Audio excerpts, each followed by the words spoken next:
Halo, ada udang di Bali Batu. Assalamualaikum warahmatullahi wabarakatuh. Saya Erna Puspitasari, pengurus Himpunan Mahasiswa Akuntansi, yang akan membawa acara kita di podcast kali ini yang bertema dengan mantul, membahas masalah seputar perkuliahan.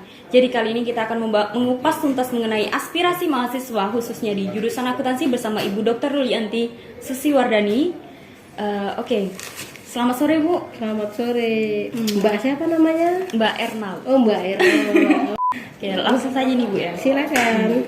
Ini ada beberapa keluhan dari mahasiswa nih, Bu. Salah satunya yaitu mengenai sistem Siakat Flut yang saat ini sangat sulit untuk dalam proses pengaksesannya gitu, Bu. Terus apakah tidak ada sosialisasi dari jurusan mengenai sistem Siakat Flut kali ini, Bu?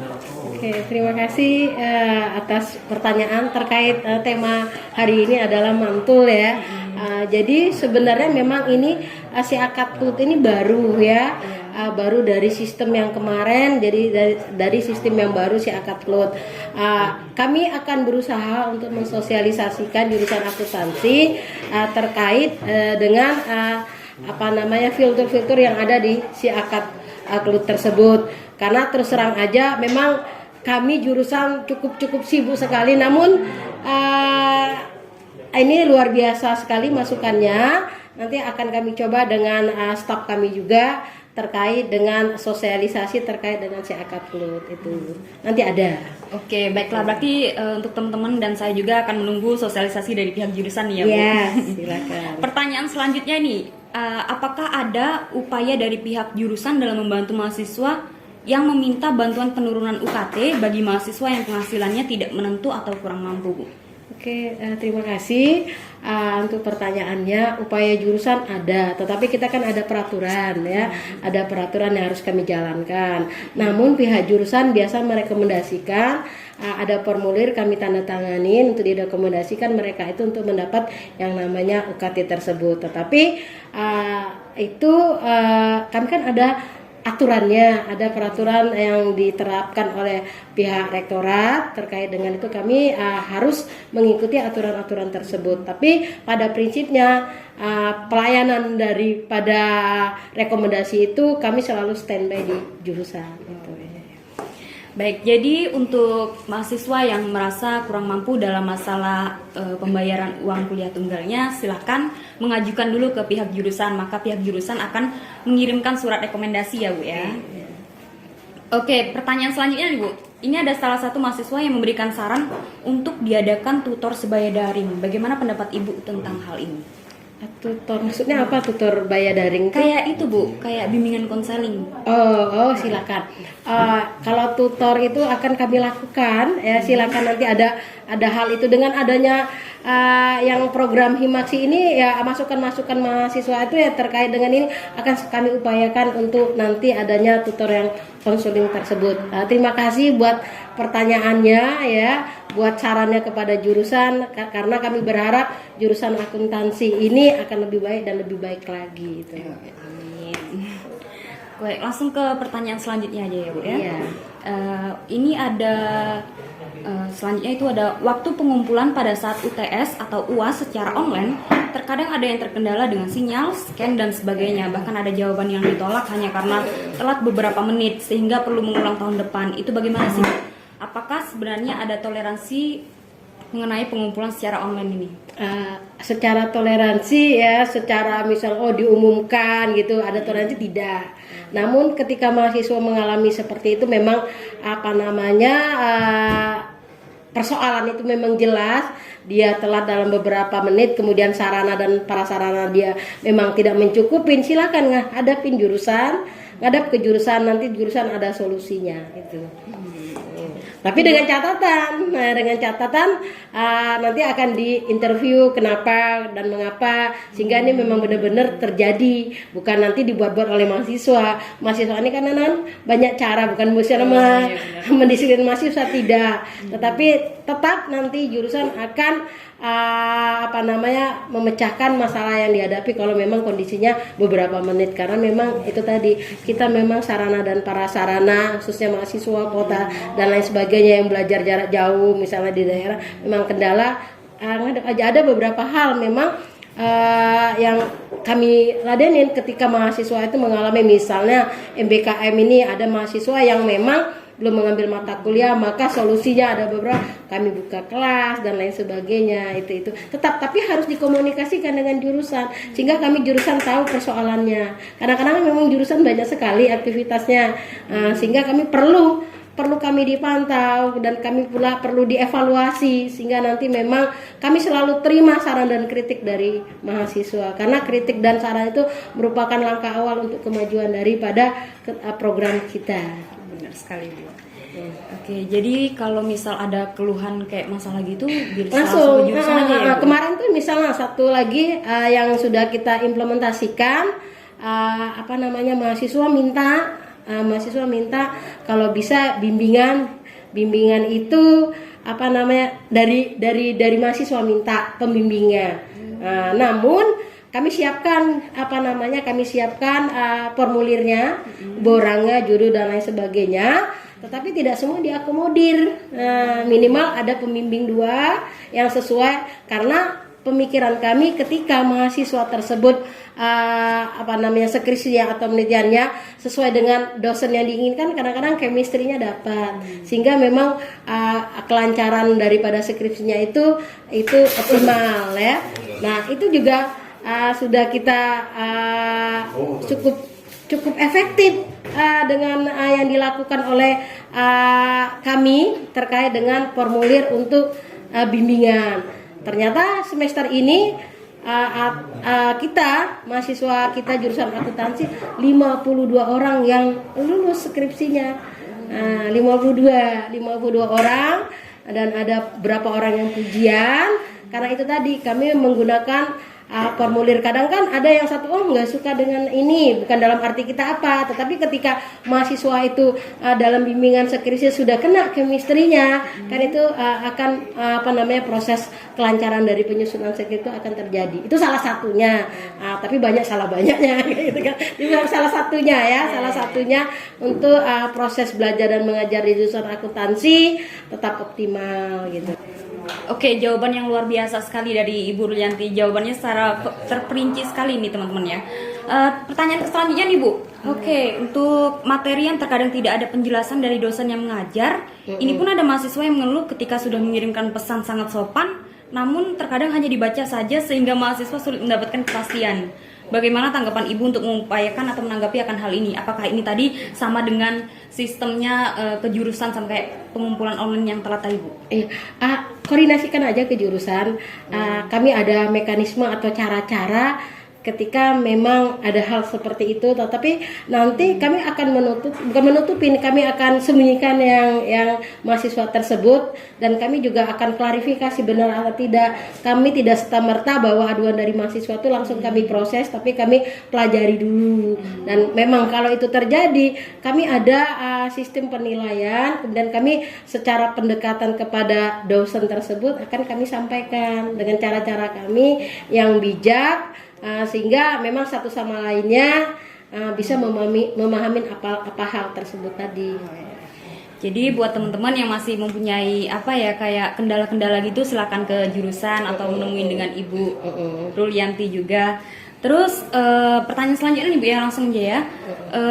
Selama daring amat sangat tidak efisien karena sulit diserap dan dimengerti. Bagaimana cara dari dosen-dosen akuntansi dalam mengatasi hal tersebut Bu? Ya. Oke, memang itu juga sudah dilakukan penelitian, ada beberapa mahasiswa dan sudah dilakukan penelitian memang tidak efisien terkait dengan pembelajaran daring tersebut. Memang ada keterbatasan, tapi kita selalu jurusan akuntansi mengevaluasi sistem tersebut. Salah satu contoh misalnya kami bersama Ibu Sekretaris Jurusan dalam menuangkan anggaran, kami coba dosen-dosen itu untuk melakukan kompetensi pembelajaran secara blended itu ya, sehingga memang itu bisa diserap oleh mahasiswa. Contohnya misalnya saya nih untuk mata kuliah metodologi penelitian ya kan, saya buat breakout, saya buat epi, memang tapi kendalanya kuota nih juga. Kasihan mahasiswa tuh kalau on terus ya kan, kameranya katanya protes ke saya, katanya Bu, kuotanya dosen itu selalu online terus, kuota kami tidak terpenuhi. Jadi memang segala cara juga akan kami pelajari dengan sistem daring. Tapi nanti kedepannya mungkin ada wacana itu sehabis UTS, tapi saya belum tahu juga kalau misalnya COVID ini memang terus meningkat di provinsi kita, maka tidak kita laksanakan yaitu sistem hybrid tadi. Ya, ada yang di kelas, ada yang secara online. Itu tapi mungkin masih kami pelajarin, SOP-nya belum kami buat. Tetapi ada pemikiran jurusan seperti itu. Itu untuk sementara. Okay. Pertanyaan nih Bu, semenjak selama kita kena pandemi COVID nih kan Bu, terus Universitas Bangka Belitung kan melakukan pembelajaran secara daring nih Bu. Kemungkinan sekarang ini udah berapa persen sih Bu tingkat kualitas dari Universitas Bangka Belitung ini dalam melaksanakan pembelajaran secara daring? Maksudnya tingkat kualitasnya bagaimana? Kenaikannya mungkin Bu. Mungkin yang pertama kan mungkin terkejut kan Bu dengan fasilitas yang mungkin hanya terbatas gitu kan. Kalau sekarang itu kira-kira udah berapa persen baiknya gitu loh? Oke ya, universitas ya melalui fakultas khususnya kita jurusan akuntansi ada beberapa fasilitas yang kami dapatkan, misalnya ya selama ini misalnya Zoom-nya kami didanain gitu ya, baik untuk kegiatan kami dalam proses belajar dan mengajar, juga untuk mahasiswa. Itu untuk yang pertama ya kan. Yang keduanya nanti itu tadi ke depan kami coba untuk selalu memperbaikin. Nah, untuk universitas melalui fakultas selalu support apa yang akan dilakukan oleh setiap jurusannya, sehingga harapannya sistem daring ini nanti lebih optimal dan efisiensi. Kami merasakan juga cukup berat awalnya. Bukan kami aja, mungkin seluruh Indonesia dengan sistem daring ini memang terkejut ya. Tetapi para pemimpin kita, khususnya rektor kita, selalu support apapun kendala-kendala yang dihadapin oleh mahasiswa tersebut dengan kuota dan lain sebagainya sudah diluncurkan oleh pihak rektorat gitu. Tapi ya itu tadi tidak semua keinginan dari kita kan dipenuhi karena keterbatasannya ya kan. Ada faktor-faktor yang mempengaruhi untuk optimalisasi dari sistem daring tersebut.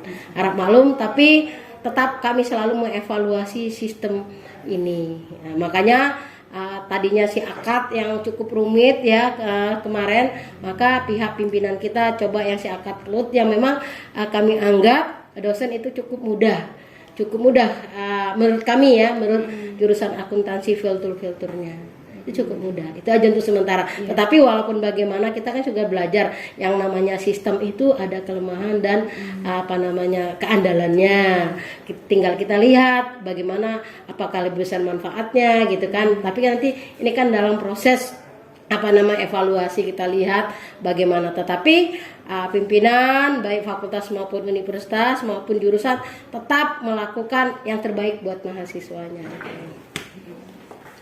Oke, kalau bicara tentang sistem siakat PLUT ini tadi Bu ya, kadang bicara tentang minusnya nih Bu ya, di siakat PLUT ini memang fitur-fiturnya bagus sekali kan, dia tersusun lebih rapi kan. Terus untuk kayak sistem presensinya Bu, kayaknya kurang memadai karena di situ kayak menggunakan dua sistem teknologi gitu Bu, kayak scan barcode gitu kan, perlu membutuhkan dua teknologi gitu lah Bu, handphone genggam lah salah satunya kan. Dan itu untuk mahasiswa yang kurang mampu kemungkinan hanya memiliki satu fasilitas, kayaknya itu kurang memadai Bu kalau sistem presensinya begitu. Oke. Nah, ini masukan yang cukup baik, nanti kami sampaikan kepada dosen-dosen kita khususnya jurusan akuntansi tentang presensi tadi. Nah, pada prinsipnya kalau saya tetap menggunakan manual, bukan dalam arti saya gaptek ya, gagal teknologi. Saya sudah paham yang itu. Namun nanti kita sampaikan kepada dosen-dosen kita tentang presensi. Memang itu ada kelemahannya. Kemarin juga sudah dibicarakan, tetapi yang penting kita coba untuk memfasilitasi daripada kehadiran mahasiswa tersebut. Kalau nanti kami bicarakan lah di rapat jurusan terkait dengan hal presensi tersebut. Terima kasih tuh atas masukannya yang luar biasa. Iya. Oke, langsung ke pertanyaan selanjutnya aja Ibu ya. Bagaimana sih pihak jurusan dalam memajukan akreditasi atau mengenalkan jurusannya gitu? Oke ya, terima kasih. Untuk akreditasi kami juga sudah ada planning. Ya, kita ketahui kalau orang akuntansi itu berbicara perencanaan ya kan, itu harus didahulukan. Nah, planning kami cita-cita ya, terlepas itu misalnya terrealisasi, namun kan kita ada target. Nah, target kita adalah ke depan tahun 2022 kita coba untuk unggul. Nah, untuk sosialisasi kami selalu mensosialisasi. Kemarin misalnya ketika diluncurkan program MBKM, maka kami melakukan sosialisasi baik secara tatap ini dengan stakeholder, juga kami melakukan yang namanya tracer study. Nah, tracer study itulah yang menjadi bahan ya di alumni kita, apa yang diinginkan oleh alumni kita, maka nanti itu sebagai tolak ukur kita untuk apa yang kita lakukan ke depannya. Nah, itu. Oh iya. Selalu sosialisasi, misalnya itu tadi media-media ya, kita ada IG, ada Facebook dan lain sebagainya. Itu salah satu program kita mensosialisasi daripada jurusan kita. Nah, itu tadi ada beberapa misalnya teman-teman dari universitas lain bilang, jurusan akuntansi atau prestasinya ya menurut saya tapi ya luar biasa untuk sementara. Segudang prestasi. Segudang prestasi itu untuk sementara, karena terus terang saja saya selalu meng-push daripada tanya Bakit Ketua IMAKSI ya, untuk meng-push daripada kegiatan-kegiatan daripada himpunan mahasiswa akuntansi. Kemudian kalau ada program-program yang bisa meningkatkan daripada akreditasi tersebut akan saya sebarluaskan supaya akuntansi ini mencapai akreditasi yang kita inginkan untuk unggul gitu ya. Walaupun kita baru perguruan tinggi baru, tapi kita coba, namanya mimpi ya. Kalau misalnya kenyataan itu ya alhamdulillah gitu. Planning itu lebih penting dari. Ya, urusan nanti terrealisasi nanti ya kan, yang penting ada planning. Oke, pertanyaan yang terakhir nih Bu, tentang bagaimana capaian pembelajaran dan keunggulan program studi akuntansi di Universitas Bangka Belitung. Awalnya setiap dosen tuh yang ada namanya RPS, rencana pembelajaran semester. Ya, RPS itu selalu disosialisasikan kepada mahasiswa. Nah, nantinya jurusan akan mengevaluasi. Nah, dari si akad yang tadi itu kan kita akan lihat. Nah, misalnya dosen ini kok belum pernah hadir. Nanti kami secara pendekatan ada beberapa kali yang misalnya saya juga ya dengan tingkat kesibukan saya, tapi memang kadang-kadang kita kan namanya dosen, kadang-kadang kalau tidak sesuai atau tidak masuk hari ini ada rasa berdosanya kalau saya. Nah, itu kami jurusan tetap mengevaluasi ini kok nggak pernah masuk, itu ada data. Ada data yang kami lakukan dari RPS. Kemudian kami juga ada tim penjamin mutu jurusan. Nah, mulai dari soal dan lain sebagainya itu nanti akan dilihat dari jurusan. Nah, kemudian juga universitas juga ada ya, penjamin mutunya dilihat bagaimana proses mulai dari kurikulum dan lain sebagainya, itu akan dievaluasi dan akan diaudit. Ada namanya auditnya ada dilakukan oleh pihak universitas. Nah, itu kemudian juga salah satu juga jurusan akan mengevaluasi ketika kamu mengisi kuesioner di akhir semester kalau tidak salah ya. Ketika kamu lihat nilai, maka lihat bagaimana ininya. Bagi dosen-dosen misalnya memang nilainya rendah dan lain sebagainya, maka kami bina dosen tersebut dan untuk ke depan ini. Nah, itu kalau kami ya jurusan akuntansi, tetapi dengan pendekatan yang kami lakukan supaya dalam hal ini tidak terjadi mix komunikasi sehingga gitu. Oke, pertanyaan yang luar biasa sekali nih ya teman-teman. Oke, teman-teman, tak disadari kita sudah berada di penghujung acara nih. Untuk Ibu Rulianti selaku kepala jurusan kita, apakah ada closing statement dari Ibu nih Bu sebelum kita mengakhiri acara? Statement saya ya, tetap semangat walaupun dengan kondisi kita ya yang pandemik seperti ini, tetap semangat, tetap berkreasi, tetap berinovasi ya kan. Berikan persembahan ya, persembahkan baik untuk diri kita sendiri, meningkat kompetensi maupun masyarakat khususnya dan universitas umumnya dan spesial juga jurusan akuntansi. Luar biasa. Oke. Baiklah, kita sudah berada di ujung acara. Semoga dari bincang-bincang hangat kita tadi memiliki sangat berguna bagi teman-teman semua, Bu. Dan untuk teman-teman yang memiliki aspirasi atau keluhan, kami dari Himpunan Mahasiswa Akuntansi menyediakan tempat. Jadi silakan mengunjungi Instagram Himpunan Mahasiswa Akuntansi. Nah, di situ kami sediakan di bio-nya link Google Form yang gunanya untuk menampung beberapa aspirasi mahasiswa. Silakan mahasiswa mengisikan sesuai dengan kepentingannya. Baiklah. Makan lemper rasa ketan, ayam berlari dilempar batu. Akhir halam saya ucapkan wabillahi taufik wal hidayah. Wassalamualaikum warahmatullahi wabarakatuh.